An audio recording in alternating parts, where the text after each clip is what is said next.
Hello, everybody, and welcome again to another sensory approach to manual therapy podcast. Today, I'm speaking with Dr. Bethany Ranes, and Bethany is a research scientist, mainly in cognitive neuroscience. She was the lead scientist at the United Health Group. She is the principal investigator for the U.S. Army, which I'd like to talk to you about a little bit there in your role, especially as it pertains to what we want to talk about today, which is mainly head injuries and psychological trauma, and also physiological trauma.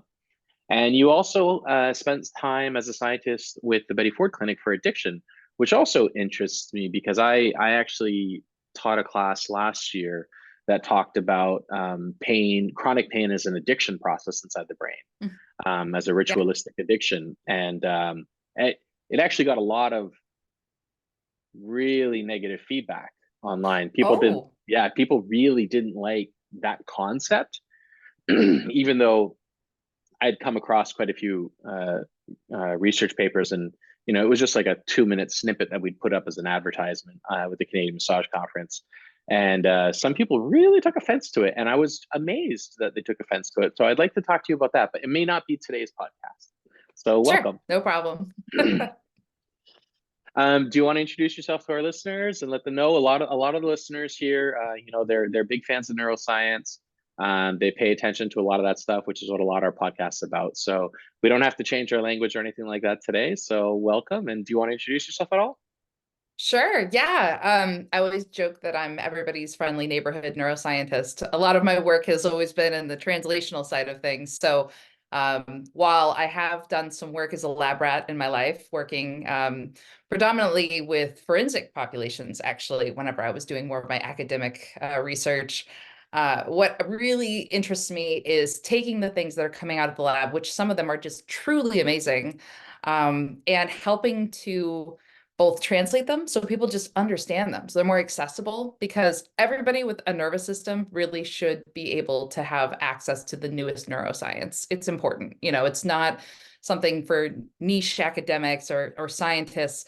It's for all of us. It's like our owner's manual to our mind. And I also do a lot of work in applied neuroscience. So I help companies and folks that have really cool ideas take what we're learning in neuroscience and actually make things out of it, which I love to do.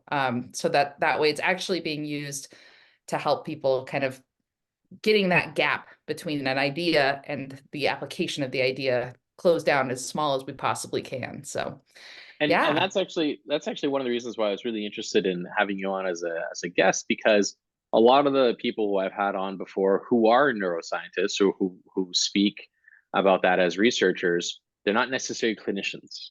And you're not a Mhm. clinician, but you do have that applicable portion where it's not just the science, because the science, I just did a podcast last week, which is coming out in my next series, which is on placebos, which I know you and I spoke about the last time we talked.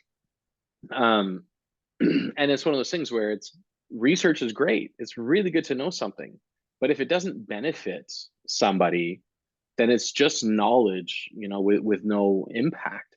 And the impact is really where it's valuable. And as a person who's really interested in neuroscience myself, as a lot of my listeners will be, we are clinicians primarily. And so the information's great, but I want to know, what does that information make me do differently with my hands? What does that make me do differently as a clinician with my words and my vernacular and my environment? And so that's actually what I want to talk to you about, really, because this is going to be the final one in the series that I'm doing on trauma. The first one was an athlete who experienced trauma, Hillary Allen, and the second one was Brian, who I just spoke with a couple of weeks ago and put up. And he's a clinician who does something called trauma informed care.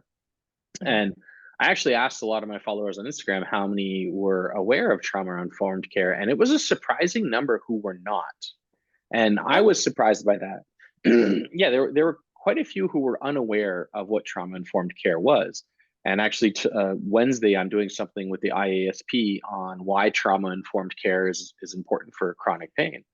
And so I wanted to get your just your a quick understanding from you on what trauma is, because it's kind of become a catch-all, and it's also Yeah. kind of become something that some people dismiss and some people latch on to. So how would you look at talking about to clients what trauma is in your mind as a scientist? Sure. I could probably give a little context on this and that. As a scientist, as a person, I tend to have a very strong, what we would call like an evolutionary bend. I like to think that everything that we have, whether it's comfortable, uncomfortable, good or bad, all came or comes from some kind of an adaptive sort of ground spring. And trauma, I think, is a really great example of that. So, trauma is something that, not to give, it can be a catch-all because the word trauma it really just kind of means impact, right? Um, so take that as you will. You're impacted by things all the time. And I think it's really gone through evolutions of, it's almost like fashion. What does trauma mean right now? And we've gone through, well, trauma is like major traumatic events, it's something that causes PTSD. It's something that if and you're talking about head injury, it's something that causes a serious issue like a concussion. Um, but yeah, at the end of the day, it's an impact. And what we're seeing more and more in the research is that it doesn't have to be as big as we used to think. So over the years in my work, lots of people have adopted this. There's this idea of big T trauma and little T trauma, right? I mentioned And it in we my last always, podcast. You and I had yes, just oh, spoken good. before it, and I said big T, little T, and I Big T, yes. told the listeners you're going to talk about it with us. So yes, the last decade has been dominated by this idea of like the big T trauma. I mean, and it's really not even just the last decade. It goes all the way back, and we think of folks like Bessel van der Kolk, who talked about how these large traumas in our lives will lead to more somatic issues, which I'll talk more about later. But this idea, it's always that it has to be some big thing. We talk a lot about adverse childhood events, right? The ACEs, and It seemed yeah, like the big T had to be something that was significant enough that to the outside population, to the person not experiencing the trauma, that they could logically look at it and go, I can understand or yeah, empathize why that would be considered traumatic. yeah, Um, and yeah. and that seems like the old version. And it seems like that's changing now because you talk about things like bullying, you talk about things like gender Mhm. equality, you just talk about the systemic racism that exists. And these are things that, using the word systemic racism, that's a big T. But then we look at how it behaves people on a daily basis, where it's like tiny little things that are done all the time that are the systemic example of it. I had a guest on talking about burnout, Benny Vaughn, who's an African American massage therapist of great renown and a good friend. And he had just opened up a multi-million dollar complex as the massage therapist when COVID started and Oh, during Black Lives Matter. And he's interracially married and he lives in rural Texas. And his wife got pulled over by the police, and he's talking about how he just sat there in the car with his hands on his lap. Him and I were talking, and it brought me to tears in the podcast. And he's just like, "Yeah, no, I know, you know what's going on." He was just like, "I know what's happening here. We didn't do anything wrong," and it was just the way and it's like that's the little T with a big T consequence, and yeah. it's just amazing how the two have kind of become so intermingled. They have. I wouldn't even want to anymore discriminate between the two. I think that systemic racism is a perfect example of this. It's so these little traumas are what is frequently referred to as death by 1,000 paper cuts, right? Um, one of the terms that you hear often, particularly in the area of systemic racism or any kind of systemic discrimination, really is microaggressions. And that's really kind of come to the forefront, particularly since the Black Lives Matter movement, but just in general.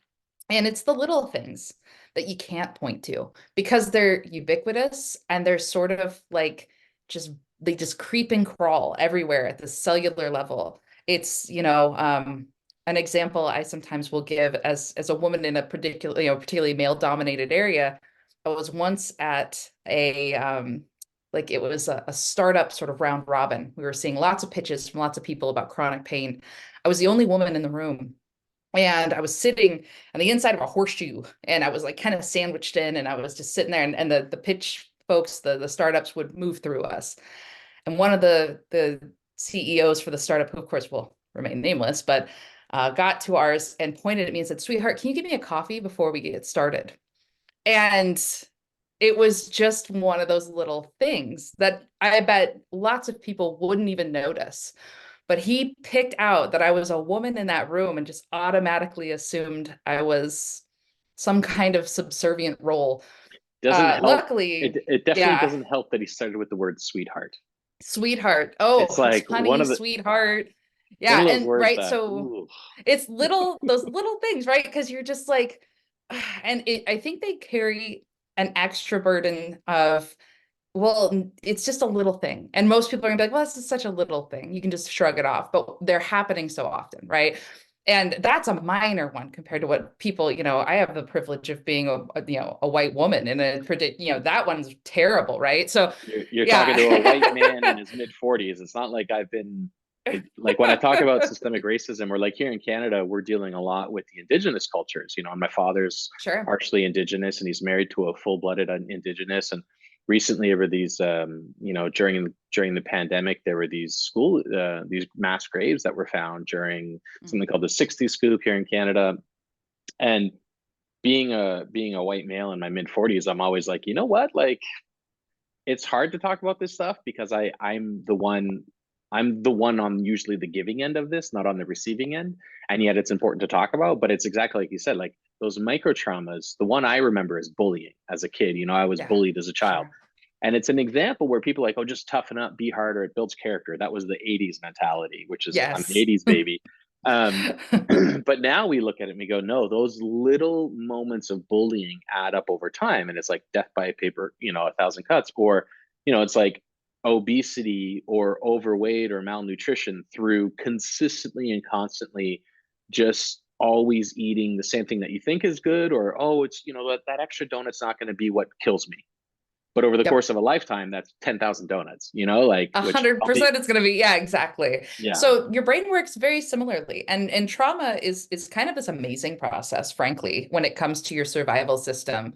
When you take a step back, all due sensitivity that it can cause some very disruptive symptoms, but it is what has kept us alive. So what's happening is that, you have a neuroscience base of listeners, so I can go through this quickly, but your brain doesn't react, it predicts, right? And it predicts based on it's sort of a model of everything you've experienced. And that's what your memories are for. That's why we learn, is to predict and be better next time.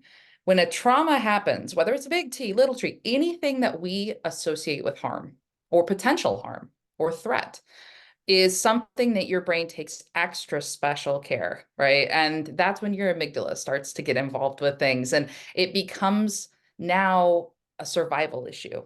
It becomes, I have to avoid this, I have to fight this, I have to freeze around this, in order to survive. And whether, back in the olden days, of course, it was a bear, it was, saber-toothed tiger, whatever. We needed to know what that growl was. We needed to know what these tracks are. We need to know what the smell is or what kind of caves to look out for. And these days, it's mostly social, right? Most of our threats are psychosocial, but the exact same Where we system are, at least, where, I mean, abides. Where yeah, we where are, we, that's yeah, true. because we look at some of the stuff going on in the world right now in Eastern Europe, we look in the Middle East, we look at a Yes, lot of places in Africa still, in the Sudan, and we're like, hey, it's, for them, it's survival at a very exactly. different level. Yeah. I mean, it's Exactly, like which is why yeah, even here in Canada, I think we took in, during the Ukraine war, we've taken in 80,000 refugees. And, there's been a lot of conversation about what's going to happen to the healthcare system in a couple of years when a lot of these yeah, children who we've taken in grow up with all these memories of being a refugee from a foreign country who can't go back necessarily, who've lost love and family members, a lifestyle, identity, all these things like that. So yeah. I did a talk last year at the Canadian Massage Conference called "The Evolution of Pain," and I've talked to Okay. some of my followers, some of my listeners about evolution. We've talked about it a lot. So the idea of evolution, to me, I love that, because a lot of people see pain, they see trauma as these negative things in our life, and they don't realize that, like, pain, chronic pain is a great example. John Zwarak, who I did another podcast, who is an evolutionary biologist guy, talks about, him and I talked about, without pain, without that concept, we wouldn't be bipedal. Because Right. when we tried to stand up, over time, the fatigue and pain and chronic pain that came from having weak erectors and weak vertebral discs made it that they had to solidify, they had to get bigger, the muscles had to get stronger. So that pain led to an adaptive process. Mhm. Now, what you're saying is trauma is doing the same thing. Now, physiologically, I can understand some of the adaptations that pain will cause. What are some of the adaptations that we're getting evolutionary wise from the trauma response? So trauma response is largely taking sensory cues from the environment that you usually unconsciously associated with threat and using them to predict that threat. We really don't have a whole big tool belt when it comes to our threat response as a human, species. So you're looking at what is frequently referred to as your fight, flight, or freeze. And so you're seeing that sympathetic activation is the fancy schmancy name for that, the Hmm. Scrabble word, as I like to say. But so what you generally will have is your brain takes in all of these cues, these sensory cues that in a healthy, non-threatening environment situation would be considered benign. A smell of something, a taste of something, the way the sun reflects off of something, right? All of these little cues that people who have not experienced the trauma would never even think twice about. However, if you've been through the trauma, it's something that unconsciously will activate your fight or flight. It starts to unconsciously activate that sympathetic response. And it can do so sort of quietly. And it can build up, and you might not even realize, especially if you're, somebody who tends to be go, go, go all the time. You don't have a whole lot of sort of what we would call interoceptive mindfulness, or this an attention to what's going on in your body all the time. Yeah, we You call it might not kinesthetic notice till it gets awareness. big. Yeah, we Yeah, call it kinesthetic awareness, and it's the same thing that kinesthetic awareness. you don't have a Perfect. good one. Yeah. Yeah, and we tend to turn that button down. We live in a kind of an anxious world, most of us, and so we've turned that volume down. So what will happen in this is it gets louder and louder. It needs your attention. That's the whole point of the system. So it'll So get higher and higher. is that where, if we are having these trauma responses, but we're not paying attention to them because we're not aware of them, we don't have good kinesthetic awareness, we're not being mindful, whatever happens, we're distracted. Let's, Mhm. we could say kinesthetic lack awareness, dyskinesia, however, whatever scientific term we want to put to it. But we could also just say, I'm busy with something I'm busy. else I'm that, distracted, or yeah, yeah, I'm ignoring you. that logically is more important to me at the moment, that I have to focus on. Like, I'm Yeah, making dinner and I don't want to fight at the moment, as an yeah, example, because the kids have to eat and we have to eat. yeah. But what happens when that happens? Is it similar to what's going on with most? Because I often equate trauma responses and pain responses to be similar, because around Yes. predictive text, around predictive behavior, around long-term potentiation, around learning, they have very similar occurrences inside the brain. Yeah. So with pain, if we don't pay attention to it, the signal just keeps getting more significant if it's still dangerous to us, because it's saying, you're not going to pay attention to me now. I'm going to make it louder, so you will eventually pay attention to me. With trauma responses, are we seeing the similar thing happen where it starts out small, and then because we're not aware of what those symptoms are, we don't pay attention, we don't stop and gather ourselves. And so eventually we see what's called a large trigger, or a large response, where somebody blows up, or they in French, we say énervé, and it has the word nerve in it, which I love, which is essentially you're overwhelmed at that point, and Yeah. you throw your keys, or you throw a fit, or you quit randomly, or whatever it is. And that's what's happening. It sounds like you're saying, is that if we don't pay attention to those signals, the trauma is eventually, the response is going to say, no, you're going to pay attention. It's, do you want to pay attention now, or when it's a lot bigger of a problem, kind of thing? Absolutely. And especially when you have, a psychological trauma response, a lot of times the signals that are triggering it are all around you. It's pretty tough. It'll be a relationship that you are oftentimes seeing that person all the time and it's triggering you, or a behavior that you yourself might do that's triggering you. And a lot of those things can be very unconscious. So yeah, they're happening. That thing is not going away. So your brain is going to get persistently more panicked about getting your attention.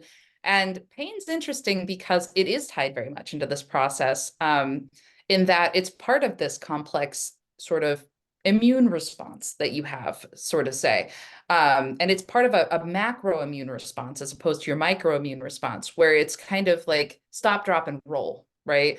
Pain makes you stop. And it can very easily become associated with things where you start to feel it, whenever you need to just stop or get away from something that's causing that trauma response and you're just not responding to it. Um, Pain also presents a unique challenge because we don't think of pain that way. When we think of pain, we think my body's broken. Oh my God, I've broken something, I've hurt something. And That won't be so you're so much the, feeling that. yeah, that won't be so much the case with our listeners, because a lot of them have done a lot of the pain study classes and the pain Okay, sciences, and we that's understand now good. that there's this big shift of perceived threat versus structural biomechanical damage, and how we Okay, know the brain is very much engaged. And the good news is that is becoming much more part of the common culture. It's taken a long time it to get there. is. Rene It is, Descartes and could stay, but it's moving fast. I remember whenever I first started having this conversation with executives like at United Health, and I would talk to rooms that had like surgeons who were just like, "You sound insane." But it is really true, and we're seeing it. I think it's gaining so much traction so fast because it's working. It yeah, makes a lot of sense. And when people do know that, it's wonderful because then you can use your pain as it's being used by your brain. You're kind of in parallel now. And you're like, okay, when I feel this pain, something is going on. I need to take a beat, look around. What is causing this? What is triggering this? It can be hard to figure out what is triggering a trauma response. It's not always obvious or easy. A lot of times it's normalized. It's a benign signal. You've normalized it, but it's also causing you a trauma trigger response. So that can be tough. And that's why you asked about trauma-informed care. That's essentially at the heart of that trauma-informed care piece, is the idea that you've got something that might be both, on one hand, normalized, and so normalized it's automatic and kind of invisible to you, yeah. but it's also triggering this immune response in you. It's triggering a safety alert. And it's really tough on your own or in a traditional non kind of trauma informed care system to figure out what the heck is going on. And what you don't want to do is to come about it in the wrong way, and accidentally trigger it more, or like, keep that triggering going on in a therapeutic environment. So now that place is not safe for you either. You don't want to start to associate the things from your therapy setting as being part of the trauma response. And that's the risk that can happen if it's somebody that doesn't have that trauma informed background. So you bring up 2 points that I want to talk about. One that we'll talk about later, but I want to try to remember us get back to it, which is, it sounds like the way you're describing trauma, that pain and trauma are part of the immune response, which logically I can wrap my brain around that concept really easily. But I also want to bring us into a little more of a nice little tidy little bow present of how that would be, because historically our immune response, we wouldn't consider trauma or pain to be part of it. We would say, Right. okay, cytokines, inflammatory, white blood cells, we have osteocytes, all these things that are going on. That's your inflammatory response or your immune response. But it sounds like we're looking at something that might be pre-existent or part of the immune response, but that is before the chemical processing taking place. I want to get to that in a second. The first Sure. thing, though, that sounded really interesting to me was, and then I wanted to ask you about, is when we talk about those triggers, right? As massage therapists, we have a scope of practice, and the triggers, we're not allowed delving into them. We're not allowed going in, oh, why do you have this trauma response? Was it because of XYZ? We don't do that. But what happens is, as a massage therapist, we are frequently treating someone and they have a trauma response, and we don't know the trigger. We don't know what we've done, and we don't even know if it was us. It may have been the music that came on. It may have been they were asleep and a memory popped in their brain. Like, it may not have anything to do with us. However, there's a good chance that it has something to do with us because of where we're touching the body, which is Yeah. kind of Yeah. our hypothesis. So when they have that trauma response, let's say tears, frustration, anger, whatever it is, at that point, it's obvious to both the clinician and the client, okay, a trauma response is happening. We need to, not tidy, we need to make sure that you feel safe. But before that trauma response happens, it sounds like that's the culmination of a multitude of responses that are ignored to get to that point. So those smaller responses that are often ignored because of either, let's say, lack of awareness, kinesthetic, whatever it is. As a therapist, we can probably pick some of those up. Like, one of the ones that I think is more common that people don't associate with a trauma response, that Brian and I spoke about in my last podcast, is when we're treating a client and they're not cold and clammy and they're not sweaty. And then we go to an area of their body and they get cold and clammy and sweaty. To me, I've often associated that as a early warning that something is going on. Or they were really quiet through the session and then suddenly they start getting really chatty, or vice versa. Mm, They're really chatty and all of a sudden they go really quiet. Now, mm, sometimes it's they just fall asleep. But to me, these are often signs, and a lot of therapists will say these see these things. Can you think of any other more subtle signs that as therapists we can pay attention to say, not because the goal is not to avoid the response. I don't care. I don't care Right. if somebody has a trauma response on my table. It might be good for them. I'm not looking to avoid it, but I'm also not looking to provoke it. I'm just looking to No. have the session come to fruition or whatever it is. The purpose of any trauma response, whether it's large or small, and I should say too, before I go too far down this, sometimes there's only large trauma responses if the traumatizing event was also very large. So you want to take that into account as well. So folks who have been in like a war-torn environment or have had a near-death experience, it's very possible that they're going to kind of go from 0 to 60 because the intensity of that threat is so high that your brain just immediately goes to, just red alert. So sometimes it's not a matter of it building up to that, but with these microaggressions, with the things where you're steeped in the smaller traumas all the time, it frequently looks kind of like a gradual turning up of the volume. But it can sometimes just be a pow, big, loud one. Often the result of what we will call one trial learning, right? Where you have something that's so scary, you don't need that repeated. And so anyway, when that happens, whether you have, these more subtle, again, think of it as all being very tied into the immune response more broadly. And so this actually kind of fits in with the other question you were talking about. It's fascinating because you talk about cytokines and all those things. When you look at people who have PTSD, when you look at people who have a trauma history, you look at people who even have chronic pain, when you take a look at their blood samples, we see elevated cytokines. We see elevated issues of systemic inflammation. We see a persistent immune response. We see an elevated immune response to things in the brain and kind of throughout the nervous system. You see something called microglial Yeah. activation, which is sort of like the brain's white blood cell response. Does that mean Um, that does that mean there's a, I mean, this is a far-fetched thought and I don't know if research has been done on it, but does that also mean that long term you're seeing a higher ratio of, like, let's say, rheumatoid arthritis, osteoarthritis, things like Hashimoto's disease, things that are inflammatory based illnesses as oh well? yeah, Or has the research not there's been a far enough around for that? there's certainly research on what it mostly looks at is the correlations between a history of trauma, particularly in ACEs, and those conditions. One of my colleagues at United was an immunologist. We love having this discussion. His big dragon that he was trying to slay was rheumatoid arthritis while I was working on chronic pain. And we were constantly talking about the overlaps. But yes, autoimmune issues are frequently tied to trauma, just in the same way that chronic pain issues are. And it does not make the immune system any less real. That immune response is autonomic, just like the pain. So your brain is in charge of all of those things. Your brain, it handles all of those autonomic responses. So subtle trauma responses will frequently mimic other sorts of immune responses. You talk about cold and clammy or feverish. I mean, that's literally fever, right? Yeah, And yeah, yeah. things like just general touch is it's very powerful for us as humans because it's not a sense that we have quite as much flooding in as we do some of our other senses. We see people all the time, we hear people all the time, we talk to people all the time, but we don't always touch people all the time. And the less frequently you are touched, and especially in a safe or sort of just routine way, the more likely it is that any kind of touch is going to register as somewhat threatening for you because it will be novel.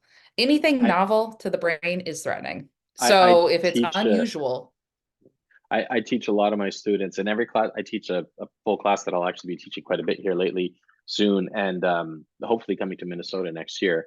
And one of the things we talk about is stop with the painful treatment. Like, yeah.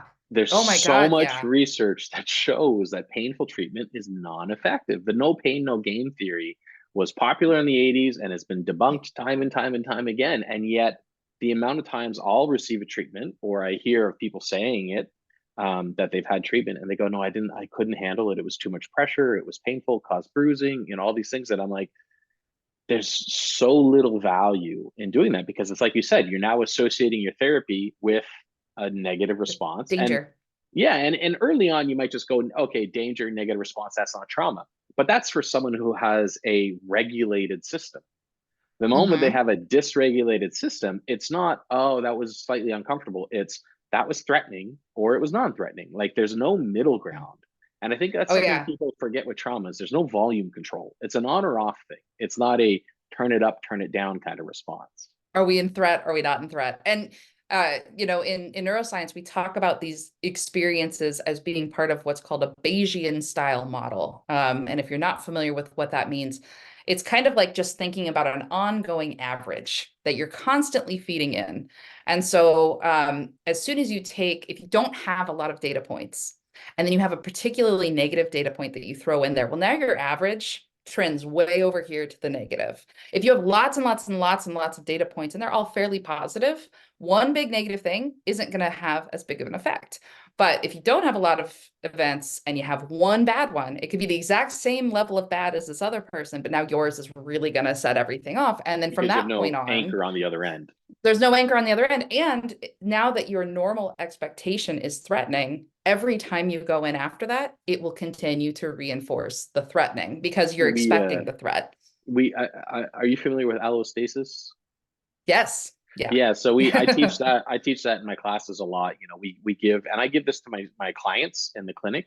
They get a picture that I've drawn that has a glass on it, and I say with a percentage point, draw a line on that glass. Tell me how full your life is. That glass is your life. And then they often ask questions, you know, okay, well, what's in there? I go, everything. Gravity, going to the bathroom, your family, your job, your anger, everything unsaid, everything you've judged about yourself, everything you've judged about every other human, everything is in that glass.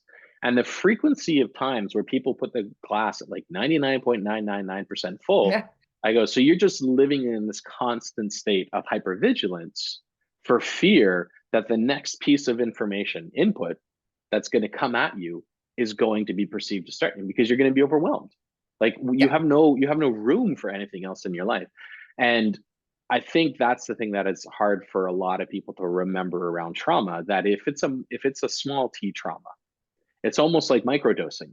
You're getting such a Yeah. small amount that you think, oh, this should be fine. And yet they have this, what somebody would call exaggerated response, but it's not an exaggerated response. It's a completely justified response to their experience on the planet. Yeah. Yeah. Yeah. And that's what, yeah, exactly. So, and as this applies as a clinician, thinking about this. So when somebody's having these responses, all of them are seeking out the same end, and it's safety. Everything that you have is a trauma response, whether it's pain, whether it's sweaty palms, an elevated heartbeat, or just like a general sense of like, uh-oh. Um, every single thing in that is meant to be a tool for your body, yourself, to find safety. And it's even a popular is one of the earlier evidence or trauma informed care curriculums was called Seeking Safety. Yeah. But what you can do in these situations that's helpful, no matter what. You don't want to ask them what triggered that or tell me more about that. But what you can do is reinforce that they are currently safe. Everything's fine. How do you do that? Well, you check in with them. Is this pressure okay? Are you feeling okay? What can I do to make it more pleasurable or more pleasant or more comfortable? Are you all right? Is the temperature all right? What can I I do think to help you? one of the ones that I learned very early on, and it was actually in school, which I was really thankful for my teacher. It was Nate Buchan who taught me this. Um, I don't know if any of my listeners from and you can take classes from him. He was a great teacher. I remember he said if they have a trauma response, if they have, like, let's say you're working their SOAS and they've been the victim of sexual abuse and you don't know that, and it's not on your intake form because honestly, why would it be? You're not a psychologist. It's not, it's good to know if they've had trauma, but you don't necessarily need to know what the trauma is. So you're working, and the amount of times that this has happened in my career, and I'm sure a lot of the therapists is, they start crying on the table. And most people's response is to take your hands off the body and go, oh my God, I'm so sorry. And all that does is make the client go, what did I do wrong as a client? I started crying. Yeah. Whereas as a therapist, what we can do instead is we don't take our hands off the body. We just stop moving. We look at them, we get their attention, make sure they're conscious, and just say, do you need me to stop? Is this something Yeah. you want to continue to experience, or is this something you want to move away from? And we go work on another area of your body. And that gives them, one, a sense of power, which anybody who Yep. feels powerful feels safe. Um, Another thing that I learned from Brian was, offer the opportunity for your clients to have the door open or closed during a session, Sure. which Yeah. for massage therapy is a little different because most of my sessions clients are closed, but that's not the case for a lot of massages. A lot of clients, people are undressed fully, and they're draped. But to say open door policy, that's a little different in that example. But it's also one that's interesting. And one that he did that he recommended that I've actually incorporated and that I really love, whether somebody has trauma or not, and I don't even ask the question, is I try not to stand between their eyes and the door. Mm-hmm. So the way my room is set up, if I want to treat the left shoulder, I'm standing between them and the door. So if I am going to treat their left shoulder, what I have them do is I'll have them turn on the table. So now I'm not standing between the door to treat their shoulder. And it's one of the more interesting ones that I've taken on unconsciously, and it hasn't really changed the session very much. But it's one of those things where they can see the door. Just Yeah. No, safety kind of mechanisms. it's excellent. All you want to do is promote everything about the session as being a safe place. I like what you said about empowerment because that's very true.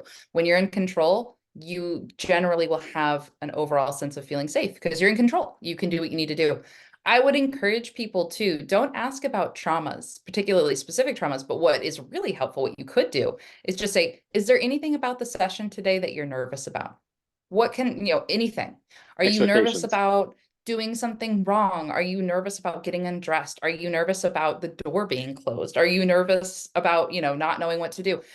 Let them tell you, I'm a little uncomfortable with this because you may not even know why. And when you try and ask somebody about traumas, a lot of people couldn't even tell you, right?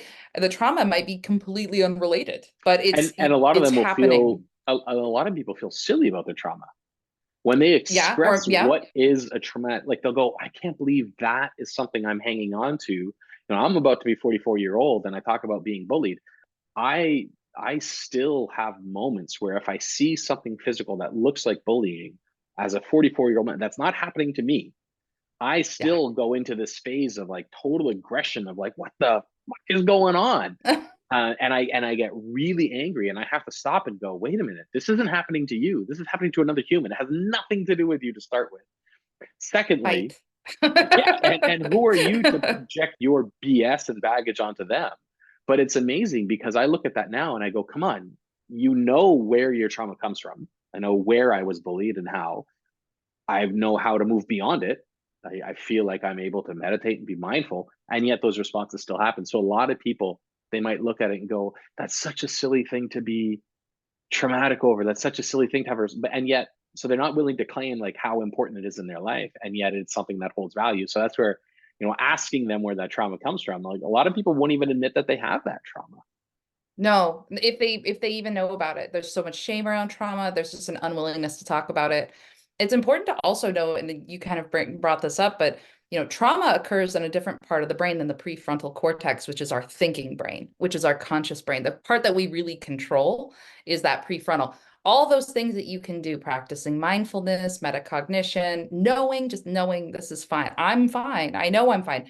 Those things happen simultaneously with the trauma response. They don't cancel each other out. However, these can start to reduce, when done correctly. They can bring down that activation over here. It's not like they're unrelated, Yeah, but just because you know that you shouldn't feel scared does not mean that your trauma response is not going to activate. and So it's just because you might be important able to, to, just because you might be able to help it one day doesn't mean the next day when you're more tired or you didn't get enough sleep or you're more right? excited because you're not paying attention, that you'll be able to have that same controlled That response. Yeah, you're gonna have a little less ammo in the prefrontal tank. And this is all about practice. So this is where what we're talking about, what can really help make this prefrontal stuff more effective is pairing it with less cognitive things. So what's really great with a massage therapy session is that, as you mentioned, you have touch. Touch is powerful. And so when you have safe touch, that's going to reassure about 1,000 times more powerfully than just thinking, I should be safe. I don't know why I'm scared. I shouldn't be scared. So, these things of being able to create a sensory safe environment in the way that you're talking about and a sensory practice, the power of your sensory data as it comes in raw is much more powerful than the cognitions that you create in order to try and control something. So Maybe you're this able gave me the to, title for this podcast. yeah. Sensory data. Like that's a really good point. I mean, It's all a data game. yeah, Yeah. And so your sensory data are powerful. The only problem with sensory data is that we're constantly flooded with it all the time. So your brain has learned to be selective. That's what the prediction thing actually evolved to take care of in the first place, is to figure out what's important and create, kind of create that. I So would. you're controlling those sensory data. That's much more powerful than the thoughts that can be generated. And so it's really a valuable thing to leverage. And I love that you bring up the predictive aspect because I'm pretty sure you must be familiar with ASMR. Yes. Yeah. Yeah. And so I actually did a really interesting podcast. I have an entire massage technique called ASMR. I'm teaching it later this year. And it's literally tactile stimulus to replicate ASMR sensations. Now, not everybody has ASMR, but everybody can kind of get that Mhm. spectrum of response where they get the free soul and the feel good responses. And I teach a section of my class on why is massage therapy effective? Why does massage therapy work? And there's a whole slew of material that I teach around that. It's a 2-day class, but the first part of the class, when everybody's the most awake and the most listening, is I introduce people to ASMR. And I say, listen, the likelihood that most of the responses, the feel good behavior that somebody walks away with from a massage, we can talk about structure and biomechanical behavior, and we can talk about whether you can find a trigger point or not, and the science really shows us we can't. We can talk about whether we're strong enough to stretch collagen, which again, the science shows we're able to, but my God, it would hurt. Like the actual old mentality of what we're doing with our hands compared to how much of an overlap there is between ASMR and massage therapy is amazing. And one of the biggest things is that with ASMR, prediction is key. Context and prediction. If you can create context, massage therapy, the context is kind of a given. You can highlight it more by having a therapeutic environment or a relaxing environment, music, lighting, all that kind of stuff. But context is a good given. But prediction is key. And so it's one of those Yeah. things where during a session, never letting a client falling asleep and telling them what you're going to do next. A lot of my students have a hard time adapting that into their practice. But what does that also do? It diminishes the likelihood of a trauma response because the Yeah. client can sit there and say, oh, they're going to go work on my glute yet next. That's where I had my surgery. That's where I had my sciatic nerve. That's where I had my evulsive muscle, whatever it is. But they're going to go touch it. And that's why I came for treatment. So I'm ready for it, as opposed to I was asleep and now I woke up with an elbow in my glute. And so Yeah. like there's so much Exactly. prediction behind it. Well, and we talk about the amygdala as being sort of like the fear center of the brain or the threat center. What actually is the closest to truth is it's the unexpectedness detector. It's just that for humans, non-predictability and threat are pretty synonymous for us.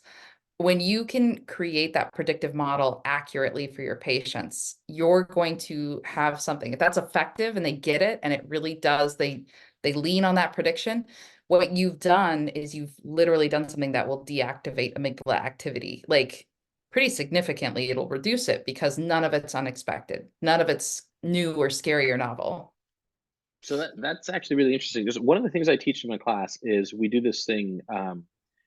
Instead of doing trigger point therapy, it's like an updated version of trigger point therapy, which I'm not sure if you're familiar with as a non-massage therapist. But essentially, you find a spot, trigger point, and you can't find them, so you have to have the client find them. So like I give my client an option. I say, which of these along this muscle tissue is the most sensitive, and they tell me what's the most sensitive. And then when you treat it, I say, okay, I'm going to apply pressure or I'm going to pinch this area.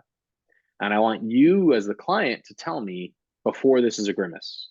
And we don't want to go beyond a grimace because as soon as you go beyond a grimace, you're into pain because you're in threat Mhm. response, it's perceived as threat. But if we stop before the threat, the brain, kind of like a bra or underwear, the brain kind of just goes, oh, wait a minute. Is this threatening? No, no, it's I'm not used to threatening. this.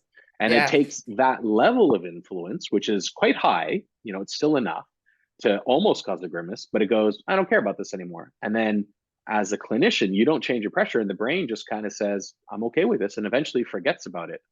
And as Mhm. that continues, the symptoms diminish. And then I tell my client, okay, when this pressure becomes very tolerable, I'm going to have you tell me so I can go in again, and you're going to stop me once more before it's a grimace. And by the fourth or fifth time we're doing this, we're at a level of pressure that is way beyond what could have been handled in the beginning without threat response. Oh yeah. But it's giving them this predictive behavior. They're in control, but it's also giving them a prediction where they know their limits, but they're able to predict the next thing to happen. And I had never thought about it in that way, where we're essentially bypassing the amygdala. I've never thought about it in that regard. That's really interesting to me. You're doing graduate exposure therapy, which is a phobia therapy. And so you're That's a treating whole the new thing to me. sensitivity. Boop. Yeah, So when you have graduated. What? phobias, you do something called graduated exposure therapy. It's a very well-established therapy. The example you always give somebody is fear of spiders, arachnophobia. And you start with a picture of a spider, something that just generates a little like ick, but nothing that panics you. And for some people, a picture of a spider will panic you. You got to move all the way down to the cute little itsy bitsy spider in a children's book and work your way through. You get to a point where you're comfortable, that you sit in safety with that stimulus until your body calms down, and you can practice breathing or whatever you need to do.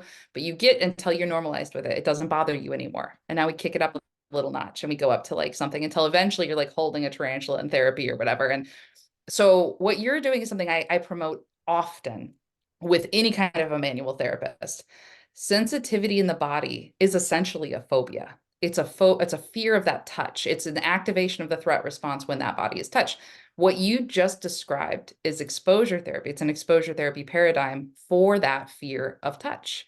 So what you're doing is you're going in and you're like helping them at a place where the threat response is not activated until it's normalized. And then you're going a little further and then a little further. And at no point is the amygdala on edge. No, at no point are you scared, uncomfortable. You've gone too far if you're scared or uncomfortable, but you've created the situation. And by the end of the day, all of a sudden you're looking down and like this person's got a spider crawling on their head or whatever it may be. You are getting in there and able to help them. I'm really happy because of confirmation bias. Like, that's fantastic. Like, makes me happy, right? I'm very All for frustrated the because heuristics. now I have to go change my textbooks because now there's a title to what this is doing, and I will definitely want to include that, and I'll want to go and find references to research and reference it, because that's fantastic. But I had no idea that's what that one is, but that's fantastic. And so that's yeah. how is that something that you were doing when you were working with the military on like trauma responses around IEDs or around amputations or around loud noises and Yes. things like that? That's a great jump. So there's really cool stuff going on with the military. I was more involved with brain injury and return to duty. So my research was really around seeing, I worked with a lot of PTs, OTs, and we looked at folks who had just finished rehabilitation for a head injury, and we knew that we needed to be the normal return to duty criteria were not sufficient, and we needed to make sure we had appropriate return to duty criteria to account for things that happened when you had a head injury, cognitive changes and whatnot, vestibular changes, balance, dizziness, nausea. However, one of the things that's I think really cool that's come out of this that the military has been using is preemptively doing exposure therapy when somebody might have to go into a high trauma situation. It's so it's graduated exposure training as opposed to graduated exposure therapy. And what you're doing is you're getting somebody, kind of gradually prepared for what might happen so that they don't have a trauma response when it happens. You're doing, again, very much like what you're describing. You're creating a predictive model for them in a safe place that they can use in advance so that they're not just dropped off in a new culture with a new language and new norms and new food and new smells. And on top of that, just danger, danger, danger. And So don't go and get trigger happy because you're supposed to be a peacekeeper. And exactly. yet you're already And at your limit of capabilities. yeah, if you're going and you're panicked, you're at a high, you're at red alert, your amygdala's firing like crazy, everything's going to look like a threat.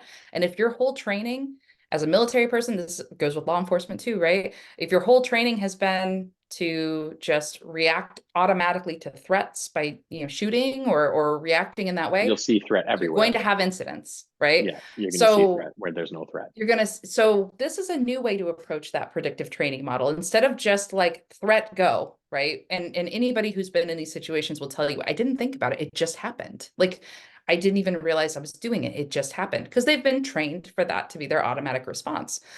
This is creating a whole different kind of training. It's a much more complex, much more thoughtful approach to this where you're keeping that person from feeling threatened in the first place. So they can remain calm and they can keep that prefrontal stuff going. They're not just reacting on adrenaline. So you've got somebody who goes and they know exactly what to expect. They've been, and there's things like that use VR for this. So you're fully Yeah. immersed in like a virtual version of where you're going to be. You practice what you need to do multiple times.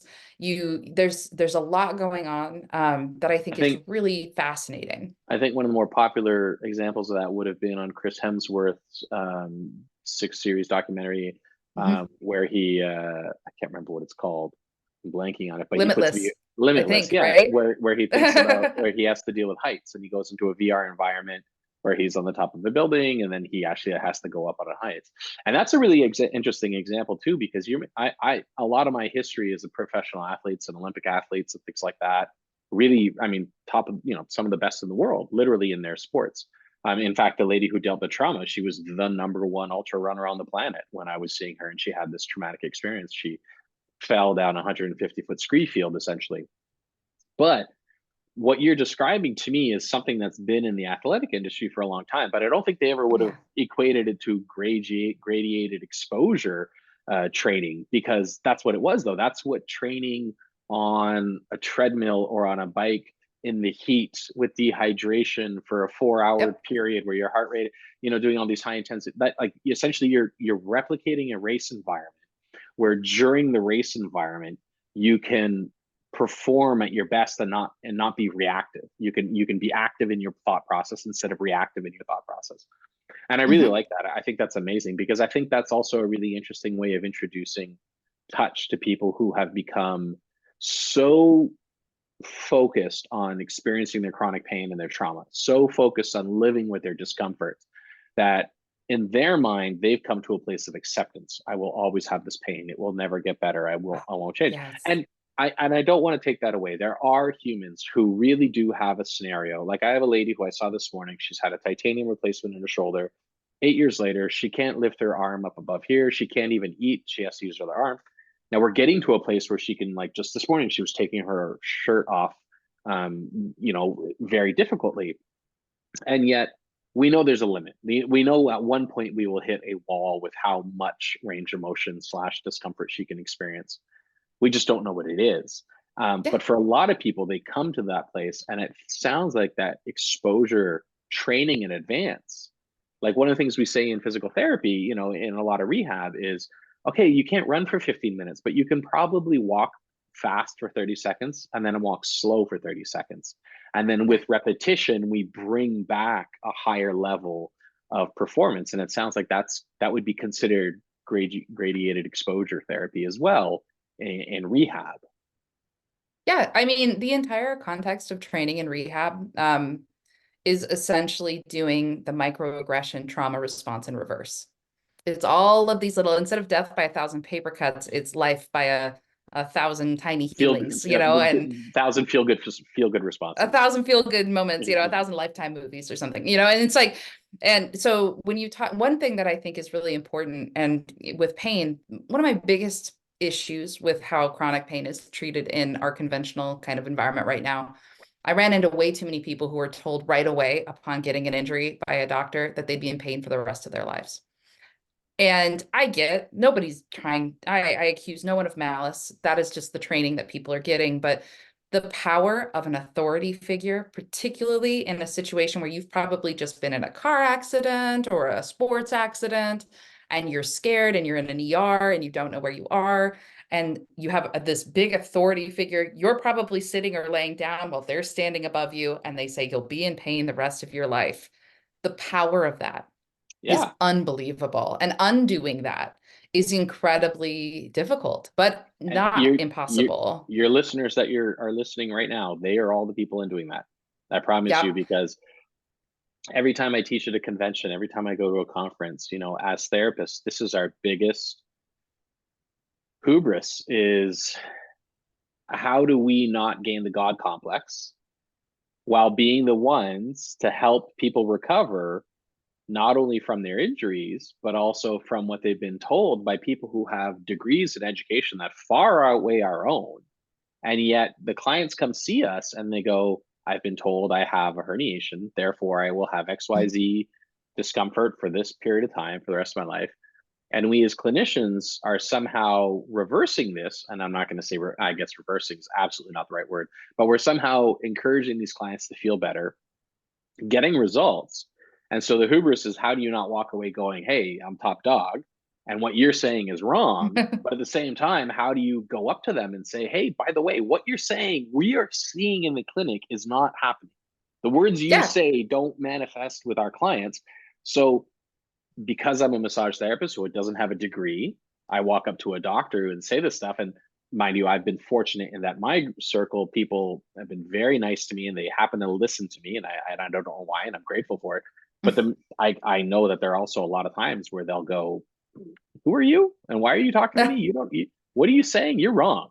Just because Yeah. of, Oh, yeah. yeah. It's awkward. One thing I want to say to you and to the listeners, because I feel like this is something not enough people realize. Doctors have to learn a lot of things about a lot of things. And so when you sit down and look at pain, this is the United States, but I think Canada is very close. The average, physician gets less training on pain than a veterinarian. So I think there's it's something similar like not, that in anatomy as well. I think the average physical therapist and massage therapist will do 40 hours more of anatomy training than a general physician. yes.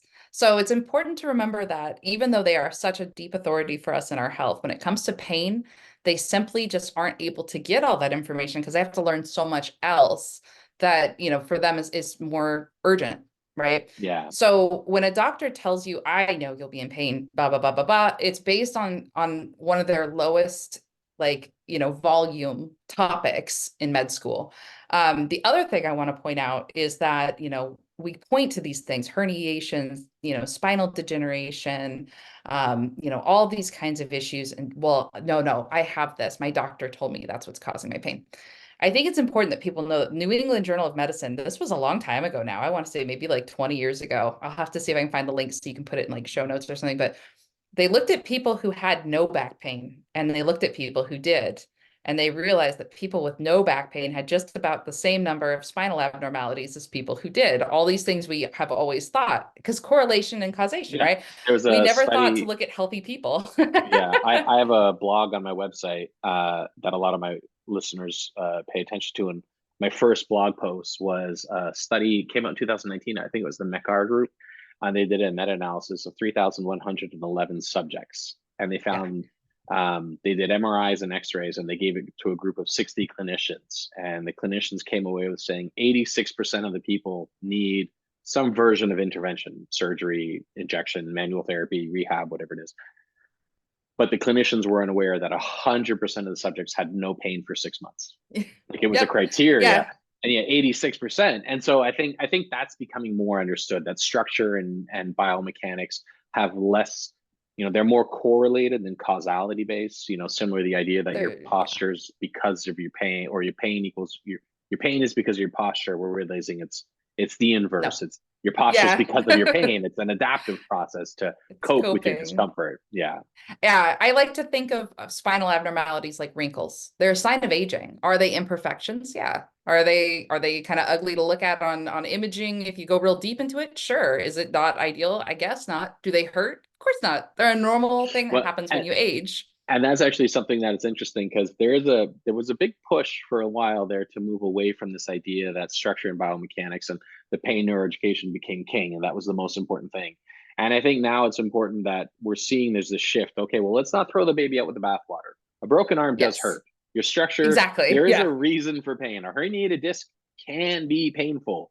It's just not correlated one for one. It's not, you have a herniated disc, you'll have pain. It's It's going to be it painful. Yeah. it can be the origin of your symptoms, but once it's recovered after 8 months, your symptoms should be gone. And if they persist, we now know there's not that relationship. But I think a lot Yeah. of people, they try to throw the baby out with the bathwater. They're like, biomechanics and structure sucks. And I know I was guilty of that. But I think more and more I'm realizing, no, there is a healthy balance There's a between the two, because mix. the body's a healthy Yeah. balance. Exactly. Yeah. Though there's most certainly, and we have an entire process for structural pain, nociception, right? We've adapted as human beings to have nerves that whose whole job is to create pain sensations in the brain whenever there's damage to the body. So there's no doubt. Yeah. I am by no means saying that there is not structural damage, but I think For way too long, we've assumed that if there's pain, there must be structural damage, and that is not true. The 86% number that you threw out is really fascinating too, because recent studies have shown that that's about the number of people with chronic pain conditions who have no structural, issues, that Oh, that's really the interesting. pain is top down. So Yeah, it's the funny that 86 was a that's mix similar. of the 86 was a mix of low back, shoulder, knee. Like they had different areas of the body that yeah, but that was the overall. Yeah. I know that Howard Schubner's group just recently put out a study a couple months ago looking at this, and I think it could have been back and neck. I think it was back and neck. But they saw that I think it was like 85, 86% of people with back and neck pain, when they took a look at it, it wasn't the structural issue that they thought was causing the pain actually had no logical basis, that it was actually a lot of people will call it neuroplastic pain. I just call it top down. I think top down is Yeah. simpler. It's just, I mean, it's it's coming interesting. from the brain. Yeah. We It's there's so many going different into your names for it. body. We talk about down regulation, up regulation, dysregulated system, neuroplastic, nociplastic. There's so many different terms for it. We just It's know that it's awful. a version of integration between brain and body. And Yes. that integration is variable for most humans, but that it is present in all humans kind of concept. Yeah, Yeah. absolutely. So very cool. Well, Well, that's, yeah, very I'm interesting.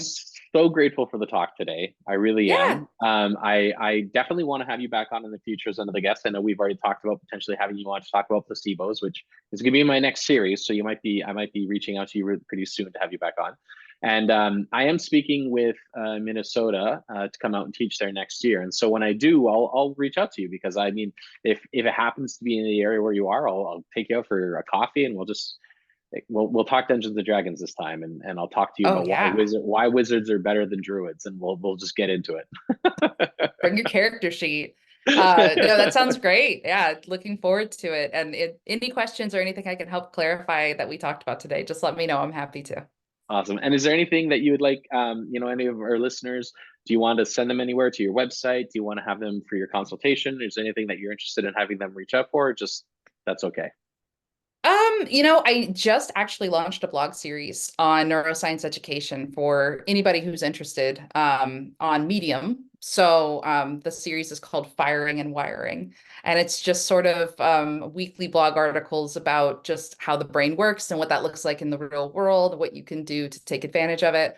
It's not necessarily tied to chronic pain specifically, although I have a feeling there will be lots of mentions of chronic pain over over time. But I think it could be a helpful resource for folks who are just generally interested or curious or excited about how your brain works. And so I've tried to put it in some kind of enjoyable bite-sized articles. Nothing's more than like a 5-minute read. I try to be mindful so I don't go on and on. But if anybody's Awesome. interested, by all means, check it out. I think it could be really interesting. And send me the link. I'll make sure to put it in the podcast description so people can find it if they want to. That'd be great. And then I just want to say thanks. It's been a real joy today. Yes, thank you. Likewise.